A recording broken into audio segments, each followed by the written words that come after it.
일본의 수출 규제와 화이트리스트 배제 등 경제 도발에 대해 정부가 잠시 뒤에 대책을 발표할 예정입니다. 정부와 청와대, 더불어민주당은 어제 국회에서 소재, 부품, 장비 경쟁력 강화 종합대책을 안건으로 하는 협의회를 열고 일본의 화이트리스트 제외 결정에 따른 대책을 논의했습니다. 화이트리스트는 일본 정부가 안보상 문제가 없다고 판단한 안보 우방 국가로 일본의 제품을 수출할 때 수출 심사를 우대해주는 국가를 말하는데요. 여기서 우리나라를 제외한다는 겁니다. 당정청은 내년 본 예산에 일본의 경제 도발에 대응하기 위해 최소 1조 원 플러스 알파 규모의 예산을 지원하기로 결정했습니다. 당정청은 우선 자유무역 질서를 훼손하고 합리적인 근거 없이 이루어진 일본의 수출 규제 조치에 대해 깊은 유감을 표명했습니다. 또 이번 기회에 우리 산업의 대외 의존도를 획기적으로 낮추고 경제 체질을 근본적으로 강화함으로써 위기를 기회로 전환하는 데 뜻을 모았습니다. 당정청은 대응 방안으로 우리 산업의 핵심 요소인 소재와 부품, 장비 산업의 경쟁력을 강화하는 데 최우선 순위를 두고 예산과 법령, 세제, 금융 등 가용한 정책 수단을 총동원하기로 했습니다. 또 2021년 일몰 예정인 소재 부품 전문 기업의 육성에 관한 특별법 대상을 소재 부품 장비 기업으로 확대하고 해당 법령을 상시법으로 전환하는 등 제도적인 틀을 정비하기로 했습니다. 산업통상자원부에서 성윤모 산업통상자원부 장관이 이제 곧 브리핑을 열 예정입니다. 브리핑 함께 보시겠습니다.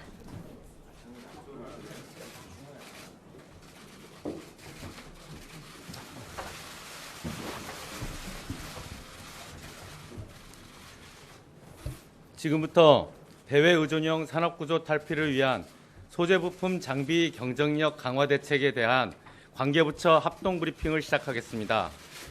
먼저 성윤모 산업통상자원부 장관께서 대책 전반에 대해서 브리핑하시겠습니다. 네, 안녕하십니까. 산업통상자원부 장관입니다. 미리 배포해드린 보도자료를 바탕으로 소재 부품 장비 경쟁력 강화 대책의 주요 내용을 설명드리겠습니다. 먼저 이번 대책의 배경과 의의를 말씀드리겠습니다. 소재 부품 장비 산업은 제조업의 허리이자 산업의 미래 경쟁력을 담보하는 핵심적인 분야입니다. 그간 소재 부품 장비 산업은 외형적으로는 성장해하였지만 주요 핵심 품목들은 수십 년 동안 특정 국가에 대한 의존도가 매우 높고 수요기업과 공급기업 간 협력을 통한 자체 공급망 형성도 부족한 상황입니다. 정부는 이러한 상황을 매우 엄중하게 인식하고 소재 부품 장비 산업의 위기를 기회로 바꾸는 전화위복의 계기로 만들고자 합니다. 주력 산업 공급망에 결정적 영향을 끼치는 중요 품목에 대해 최대한 빠른 시간 내에 공급 안정성을 확보하고 전략적 핵심 품목에 자체 기술력을 쌓아 선두주자들과 대등하게 경쟁할 수 있도록 할 것입니다. 이를 위해 정부는 예산과 금융, 세제, 규제 특례 등 전방위적으로 국가적 자원과 역량을 총력 투입하는 특단의 대책을 마련하였습니다. 이번 소재 부품 장비 경쟁력 강화 대책을 통해 우리 제조업이 새롭게 혁신하고 도약하는 튼튼한 발판을 마련하도록 하겠습니다. 이번 대책은 소재 부품 장비 강국 도약을 위한 제조업 르네상스 실현이라는 비전 하에 크게 세 가지 전략을 추진하겠습니다. 첫째, 다각적인 공급 안정성 조기 확보. 둘째, 수요 공급기업, 수요기업 간 건강한 협력 모델 구축. 셋째, 강력한 추진 체제를 통한 대대적인 지원입니다. 다음으로 이번 대책의 주요 내용을 설명드리겠습니다. 먼저 100대 핵심 전략 품목들은 조기에 공급 안정성을 확보할 수 있도록 중점 지원하겠습니다. 핵심 전략 품목에 대한 수입국 다변화를 강력히 추진하겠습니다. 품목별로 대체 공급처를 조속하게 확보할 수 있도록 대체처 발굴, 소요자금 보증 등을 지원하고 24시간 통관 지원 체제를 운영하는 한편 보세 구역 내 저장 기간은 현행 15일에서 필요 기간까지 대폭 연장하며 대체 품목에 기존 관세를 40%포인트 경감하는 등 할당 관세도 적용하겠습니다. 불산, 레지스트 등 세계 통제 품목의 국내 생산을 위해 환경과 입지 등 인허가도 신속 처리하겠습니다. 아울러 지난 금요일 국회에서 통과된 추경자금 2,732억 원을 즉시 투입해서 20여 개의 핵심 기술을 최대한 빠른 시간 내에 확보하겠습니다. 기술 개발이 완료 단계에 있는 품목들은 280건의 신뢰성 평가, 100여 건의 양산 평가를 집중 지원해서 신속하게 생산으로 이어지도록 하겠습니다. 주력 산업과 신산업 공급망의 필수적인 80개 품목에 대해서는 R&D 집중 지원, 과감한 지원 방식의 도입, M&A 등 다각적 방식을 통해 공급 안정화에 주력하겠습니다. 여태합 면제 등을 통해 신속하게 R&D 사업비를 투입하는 등 7년간 약 7.8조 원의 대규모 투자를 계획하고 있습니다. 이를 위해 32개 공공연구소의 연구 역량을 총동원해서 기업들의 핵심 기술 개발도 적극 지원하겠습니다. R&D 방식은 패스트트랙 도입, 경쟁형 R&D, 개방형 R&D 방식 등 기술 개발의 속도와 성과를 높일 수 있는 과감하고 혁신적인 방식도 추진하겠습니다. R&D와 관련해서는 투자 전략과 프로세스 혁신 등을 담은 범정부 차원의 별도 계획을 8월 말까지 마련해서 과학기술정보통신부에서 발표토록 하겠습니다.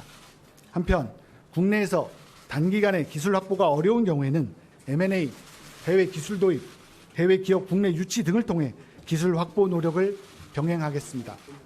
해외 기업 M&A 인수를 위해 2.5조 원 이상의 M&A 금융이 공급되도록 지원하는 한편 M&A 시 법인세, 세액 공제 등 세제 지원을 신설하고 M&A 지원 협의체를 구성하여 종합적으로 지원하겠습니다.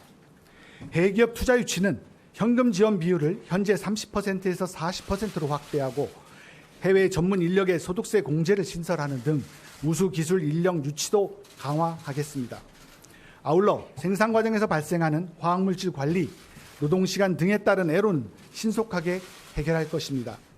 화학물질 등의 인허가 기간과 절차를 대폭 단축하고 조속한 연구 개발을 위해 특별 연장 근로 인가와 재량 근로제의 활성화도 적극적으로 도모해 나가겠습니다. 단기간 내 경영상의 어려움을 겪게 되는 소재 부품 관련 기업에 대한 만기 연장과 함께 올해 하반기 29조 원의 자금 공급 여력을 신속 집행하고 최대 6조 원 규모의 특별 운전 자금도 추가 공급하겠습니다. 다음으로 기업 간 협력 모델을 강력하게 구축하겠습니다. 이번 대책에서 가장 중점을 둔 부분이 기업 간 협력 모델입니다. 소재 부품 장비의 성공적인 개발을 위해서는 수요 기업과 공급 기업 간 협력, 특히 대기업과 중소 중견기업 간 상호 협력이 매우 중요합니다.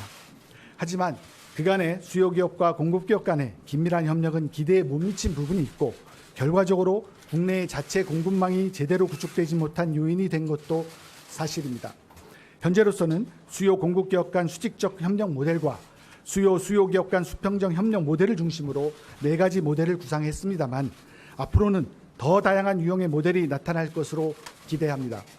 이와 같은 모델에 참여하는 기업들에 대해서는 범부처 차원에서 입지, 세제, 규제 특례 등 강력한 패키지로 활성화를 지원할 것입니다. 예를 들어 수직적 협력 모델의 협동 연구 개발형의 경우에는 수요 기업 기술 로드맵 공유, 공동 R&D, 핵심 품목 개발에 대한 기술 활용 R&D 등을 지원하고 수평적 협력 모델의 공동 투자형의 경우에는 핵심 소재 부품 장비 협력사를 공유하거나 공동 개발 시설에 대한 투자 사업 등이 가능합니다. 이러한 사업 유형별로 구매 조건부 R&D 연계, 양상평가 시제품 제작, 성능평가 비용 지원 등과 함께 세제 인센티브와 규제 완화 정책을 연계한다면 다양한 조합의 패키지 지원이 가능하고 협력 모델의 성공 가능성도 더 높일 수 있습니다. 정부는 협력 모델에 대한 범부처 차원의 강력한 실천을 위해 조속하게 경쟁력위원회를 신설할 예정입니다. 경쟁력위원회는 제시된 협력 모델에 대해 지원 패키지 요청 등을 승인하고 예산, 금융, 세제, 규제 특례 등을 패키지로 지원하는 기능을 강력하게 실행할 것입니다. 무엇보다도 협력 모델의 성공을 위해서는 수요기업의 역할도 매우 중요한 만큼 수요기업의 보다 적극적인 역할을 협의해 나가는 한편 이번을 계기로 수요기업과 공급기업이 상호 윈윈할 수 있는 건강한 협력 생태계가 만들어지도록 하겠습니다. 둘째, 공급기업의 기술개발과 수요기업의 생산 단계를 연결할 수 있도록 실증 양산 테스트베드를 대폭 확충하겠습니다. 공급기업은 수요기업의 기술개발 투자 로드맵 정보 부족과 시제품 제작 부담, 수요기업은 양산 테스트 비용과 위험 부담 등 시장 실패 영역이 존재함을 고려해서 기술개발이 생산으로 원활하게 이루어질 수 있도록 실증 테스트베드도 확충하겠습니다. 먼저 4대 소재 연구기관을 실증 테스트베드를 확충하는 것과 동시에 수요기업이 보유한 양상 테스트베드가 현재 반도체에서 자율차, 전기차 등으로 개방이 확대되도록 유도해 나가겠습니다. 시장 진입에 따르는 위험을 대폭 완화하기 위해 1,000억 원 규모의 신뢰성 보증제도를 도입하고 신뢰성 특허, 해외 진출 바우처를 연계 지원하겠습니다. 또한 공공기관과 소재 부품 기업을 연계해서 실증 테스트베드 운영과 수요 연계 R&D 등도 추진하겠습니다. 셋째, 민관 공동으로 대규모 투자 펀드를 조성하겠습니다. 연기금, 민간 투자자 등이 참여하여 소재 부품 장비에 투자하는 대규모 펀드를 조성하되 일반 국민들도 참여하게 함으로써 명실상부한 국민 투자 플랫폼으로 발전시키겠습니다. 아울러 소재 부품 장비 전문 기업에 투자 시 양도 차익과 배당 소득 비과세 등 세제 혜택을 신설하고 벤처 캐피탈 등 민간 투자와 연계하여 지원하는 투자 연계형 R&D도 내년부터 대폭 확대할 예정입니다. 아울러 원천 기술 R&D 및 시설 투자의 세액 공제 확대 등 투자 인센티브도 강화하겠습니다. 넷째, 글로벌 수준의 소재 부품 장비 전문 기업을 육성하겠습니다. 소재 부품 장비 전문 기업 육성을 위해 앞서 말씀드린 R&D, 신뢰성, 양산 평가 등 기업 성장 단계별로 필요한 여러 가지 지원과 대책들을 적시성 있게 일괄 지원하고 공공연구기관과 연계해 신기술 확보를 지원하겠습니다. 또한 성장 잠재력 있는 소재 부품 장비 기업의 저변을 확대하기 위해 스타트업 창업기업과 강소기업을 중점 육성하고 궁극적으로 글로벌 전문기업으로 성장할 수 있도록 관계부처 간 체계적인 협력도 강화해 나가겠습니다. 다섯째, 이번 대책의 일관성 있고 강력한 추진을 위해 강력한 추진 체계를 신설하고 특별법도 전면 개편하겠습니다. 소재 부품 장비 경쟁력 강화 대책을 강력하게 추진할 컨트롤 타워로 경쟁력위원회를 조속하게 신설하고 이를 뒷받침하는 실무 추진단도 산업부에 설치할 예정입니다. 아울러 법 제정 후 20년 가까이 지난 현행 소재 부품 특별법은 시장 요구에 맞게 제도의 틀과 내용을 전면 개편하겠습니다. 장비까지 대상을 확대하고 강력한 규제 특례 근거를 신설하는 등 상시법으로 전환하겠습니다. 이번에 범정부 차원에서 마련한 소재 부품 장비 경쟁력 강화 대책은 최대한 단기간 내에 중요 품목의 공급 안전성을 확보하고 나아가 소재 부품 장비 산업 자체의 특정 국가 의존 탈피와 근본적인 경쟁력 확보를 국가적 어젠다로 추진하겠다는 구체적인 실천 선언입니다. 우리 소재 부품 장비 산업은 가마우지라고 불리기도 했습니다. 특히 지금의 현실은 우리 앞에 놓인 불확실성으로 인해 어려움이 커진 것도 사실입니다. 하지만 정부는 그간 숱한 위기를 극복해왔던 우리 경제와 산업의 저력을 믿고 있으며 이번 대책에 대한 강력한 실천 의지를 가지고 있습니다. 우리 모두가 합심한다면 충분히 극복할 수 있고 그간의 가마우지를 미래의 펠리컨으로 바꿀 수 있습니다. 소재 부품 장비 산업의 대외 의존 탈피와 경쟁력 확보를 위해 정부와 함께 힘을 모아주시길 부탁드리고 정부도 국민 여러분의 기대에 맞게 최선을 다하겠습니다. 이상으로 소재 부품 장비 경쟁력 강화 대책에 대한 설명을 마치겠습니다. 다음은 박영선 중소벤처기업부 장관님께서 중소기업 관련 사항에 대한 추가 브리핑을 하시겠습니다.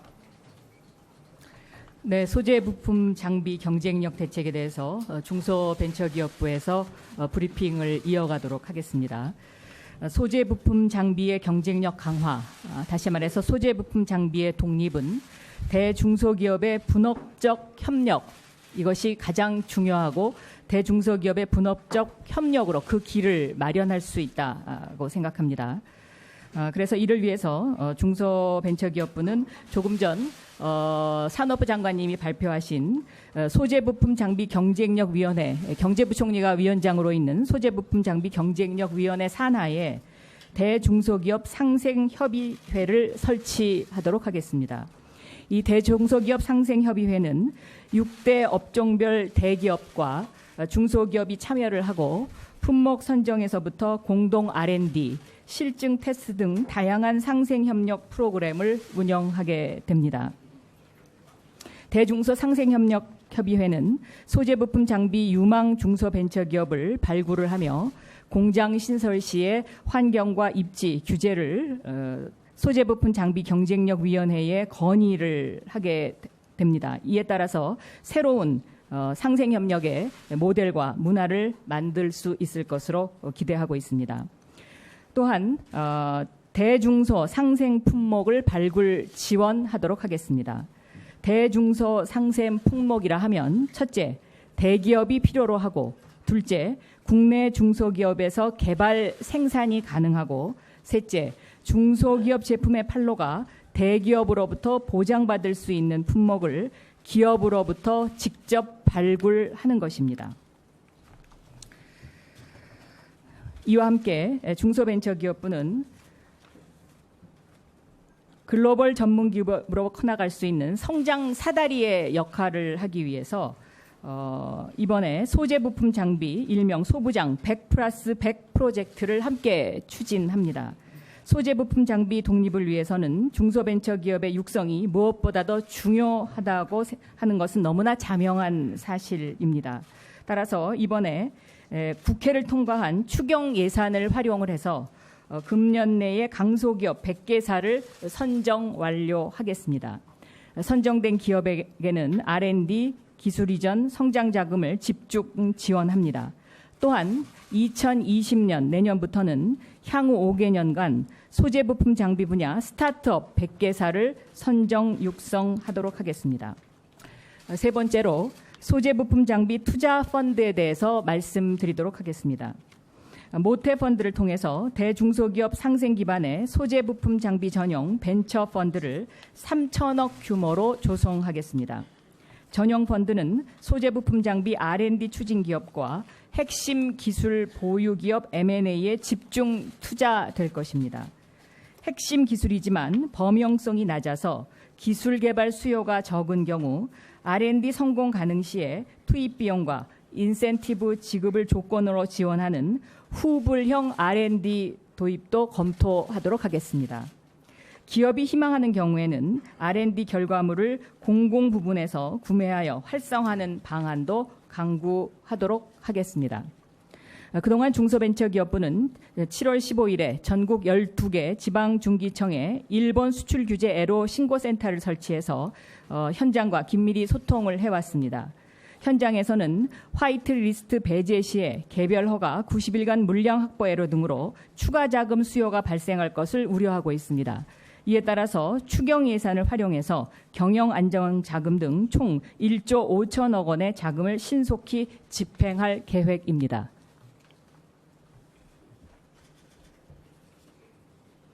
네, 이상입니다. 예. 다음은 질의응답 시간이 있겠습니다.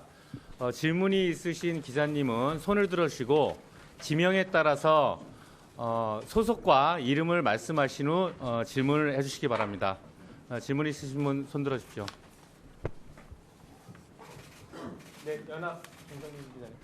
네, 연합의 김성진 기자입니다. 설명 잘 들었습니다. 성장관님께 여쭙겠습니다.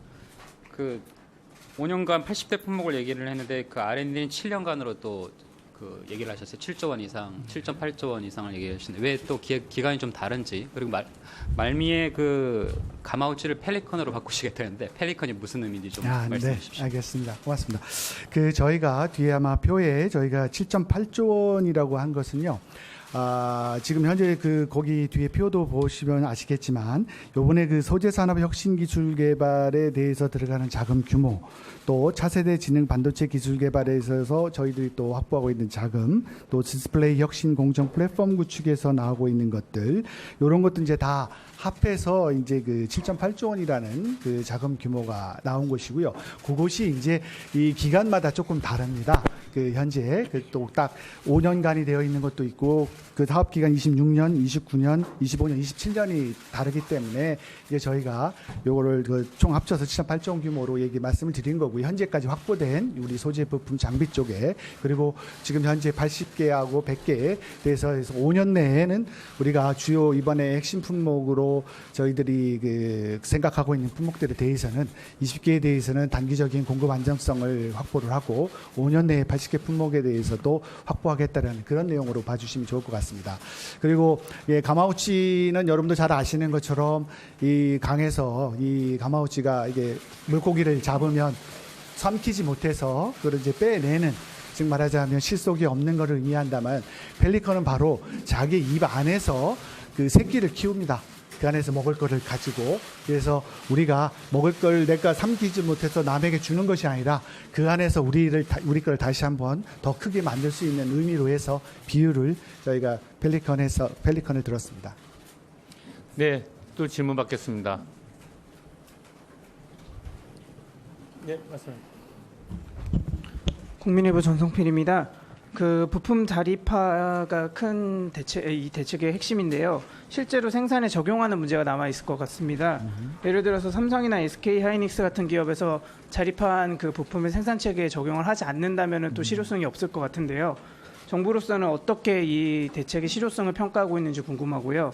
또 자립화 이후에 실제로 기업들이 생산에 적용을 하지 않는 문제가 있을 것 같아요. 그럴 경우에는 정부로서 어떤 대책 마련하실 건지 궁금합니다. 네, 이번에 저희가 기존의 우리 그 소재 부품 장비 산업의 일률적인 좀 성장을 이룩했습니다만 저희가 반성을 하는 것이 가장 중요한 것 중에 하나가 바로 이 R&D서부터 시작을 해서 양산까지의 연결이 쉽지 않았다는 겁니다. 그건 바로 뭐냐면 수요 기업과 공급 기업 간에 서로 이해관계가 달랐다는 이야기죠.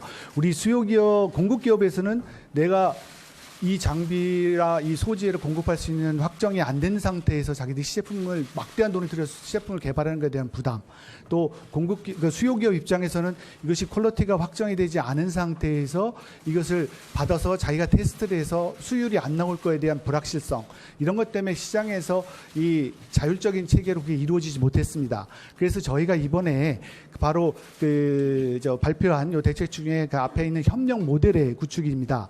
ABCD로 현재 예를 들어드렸습니다만 가장 중요한 것이 바로 수요 기업의 그 R&D 로드맵, 내가 앞으로 현재 A 수준의 정도를 개발하고 있는데 이거를 B, C 수준으로 갈 것이다라는 정도를 우리 공급 기업과 공유를 하고, 그럼 그 공급 기업과 함께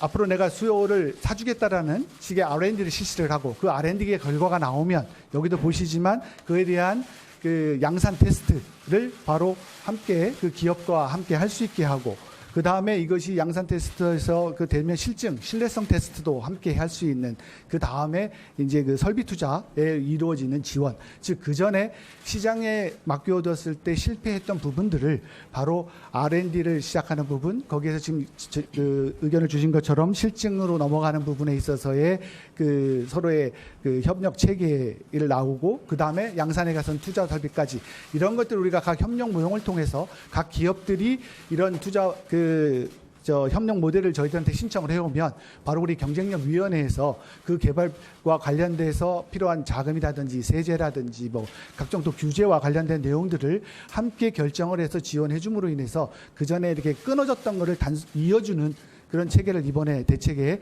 그 관계부처와 함께 담았다는 내용을 설명드리겠습니다. 네, 남지영 기자님.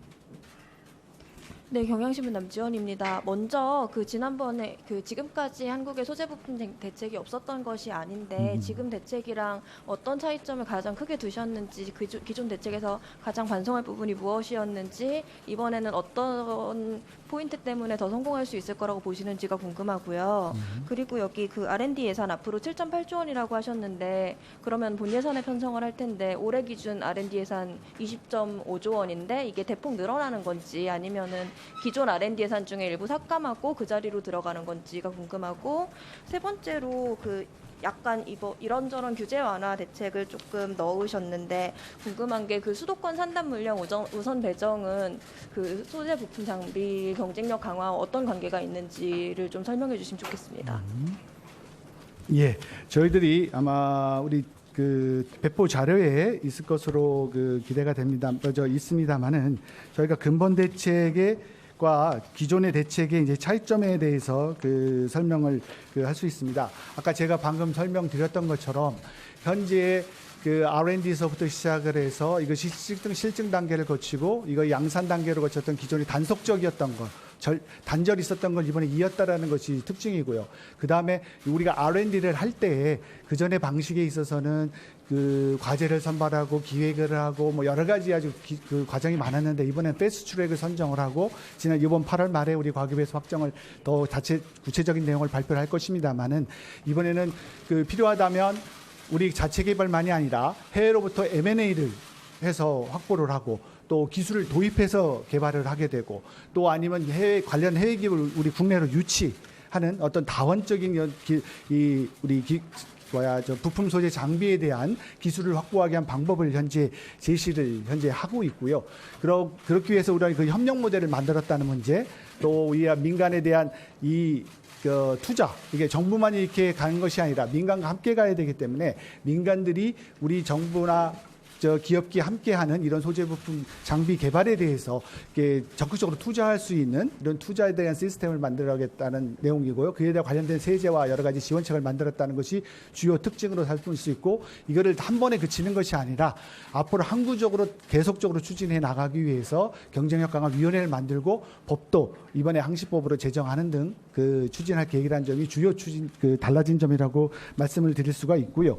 두 번째, 예산 이 차이점에 대해서는 현재 요번에 특히 올해 들어와서 참가는 요번에 추경으로 확보된 2,732억 원이 요번에 추가로 이제 들어가서 이번에 여기에 주요 핵심 부품 개발을 위해서 하는 R&D와 또 신뢰성 평가 그리고 양상 평가에 대한 지원이 바로 이거는 8월 내에 저희들이 직접적으로 시행할 수 있도록 들어간다는 것이고요. 그 다음에 우리 규제 완화 측면에서 아까 말씀드린 거는 뭐냐면 아까 제가 수요 기업과 우리 협력 모델의 유형을 4가지로 말씀을 드렸었는데 거기에서 이제 이 R&D가 되고 양산 테스트를 하고 이제 투자해서 이런 기업들을 세울 때 이런 것이 이제 공장에 들어올 경우에 우선적인 혜택을 줄 수 있는 걸로 저희들이 현재 우선 지원 대상으로 선정했다는 말씀드리겠습니다. 네, 추가로 조금 더 말씀을 드리면 가장 큰 차이점은 대중소기업의 분업적 협력 모델을 만드는 것에 방점이 찍혀 있다는 것이고요. 그를 위해서 소재부품 장비 경쟁력위원회를 경제부총리가 위원장으로 하고 거기에 그 산하에 대중소기업 상생협의회를 설치를 해서 여기서 대중소기업 상생 품목을 개발한다는 것입니다. 네. 네, 또 질문 받겠습니다. 제가 조금 과기부 장관입니다. 오늘 산업장관께서 브리핑한 내용은 들어가 있는 대로 R&D도 들어가 있고 금융 관련한 것도 들어가 있고 정부 관계 부처의 종합적인 내용을 산업부 장관이 발표를 한 겁니다. 이후에는 이제 각 부처별로 이걸 기반으로 해서 실행 계획이나 이런 게 구체화될 건데 특히 R&D 관련해서는 8월 중으로 종합대책이 이걸 근간으로 해서 발표가 될 거다. 근데 아까 질문 중에 7년간 7조 8천억이 기존 R&D 예산 20조 5천에 포함되어 있느냐, 특히 내년 예산에 그 부분은 아직 모릅니다. 다만 정부가 발표한 내용은 7년간 7조 8천억을 매년 1조씩 균등하게 하게 될 건지 또는 시급성에 따라서 내년도 예산에는 집중적으로 더 많은 걸 넣을 건지 하는 총량 측면에서 정부의 의지로 봐주시고요. 다만 내년에 R&D 전체 예산 규모가 확정이 되어지면은 배분의 문제가 될 것 같습니다. 오늘 발표 내용이 보면은 소재 부품 장비 관련해서 대한민국이 이것도 하나의 산업 측면에서 보고 이제 강국이 되겠다는 거 아닙니까? 그런 측면에 봤을 때 8월에 발표되는 R&D 내용은 전략적으로 우리 이 핵심적인 우리 한국의 산업의 아주 핵심적인 부분을 우선순위를 가지고 영향 분석을 하게 될 겁니다. 거기에 따라서 R&D가 단기에 배분돼야 될 거, 또는 중장기적으로 가야 될 거 그때 이제 나타날 테고 그래 보면은 내년에는 어느 정도 규모 또 후내년에 그렇게 하고 7년간이라고 했지만은 아시는 대로 우리가 굉장히 장기적으로 경쟁력 가져가야 될 부분들은 또 지속적으로 뭐 계속 가야 될 일도 있을 겁니다. 그러나 다만 우리가 한시적으로 그렇게 했다는 그렇게 말씀을 좀 드리고요. 오늘 발표 내용 중에 대기업, 중소기업에 대한 거는 박영선 장관님께서 잘 설명을 해 주셨고요. 또 특징 중에 하나가 수요자와 공급자를 연결한다는 것이 결국 셀러와 바이어를 부품 쪽에 제품과 완제품과 연결하는데 그거를 수직적으로 보는 것은 이를테면은 A라는 부품이 TV에도 들어가고 자동차에 들어간다 했을 때 그런 것은 수직적인 협력 관계보다는 수평적인 관계에서 파악이 되잖아요. 그러니까 전체적인 거를 제일 위에 있는 제품을 기준으로 해서 이렇게 펼쳐도 보기도 하고 밑에 있는 소재나 부품 측면에서 다시 펼쳐서 이게 영향을 주는 제품이 뭐냐, 산업이 뭐냐 이것을 전체적으로 바이어와 셀러 입장에서 종합적으로 이런 시스템을 갖추고 거기에 따라서 자원들이 상당히 전략적으로 배분이 될 거다 하는 말씀을 드리고요.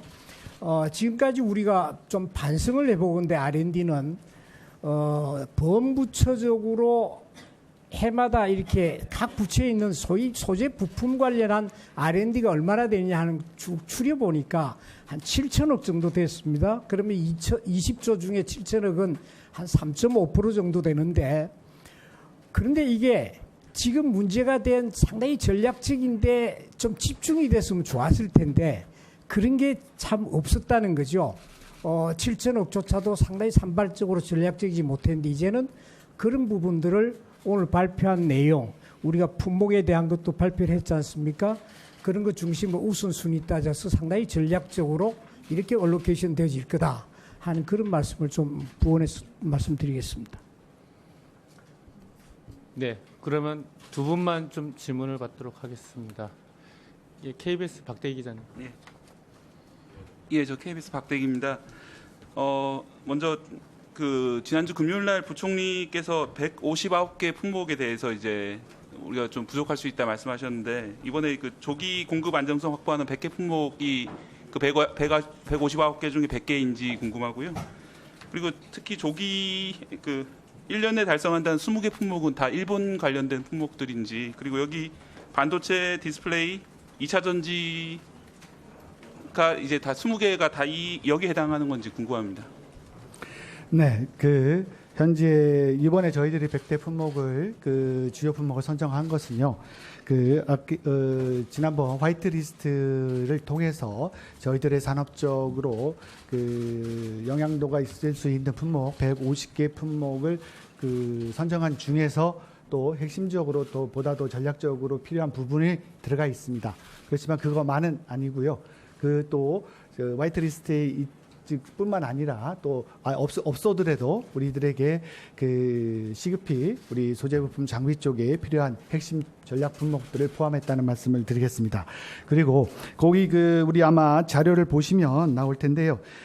이번에 저희들이 단기와 중장기로 해서 1년 내에 단기에 하는 20개 품목에 대해서는 반도체, 디스플레이, 자동차, 전기, 전자, 기계, 금속에 또 다 품목이 들어가 있고요.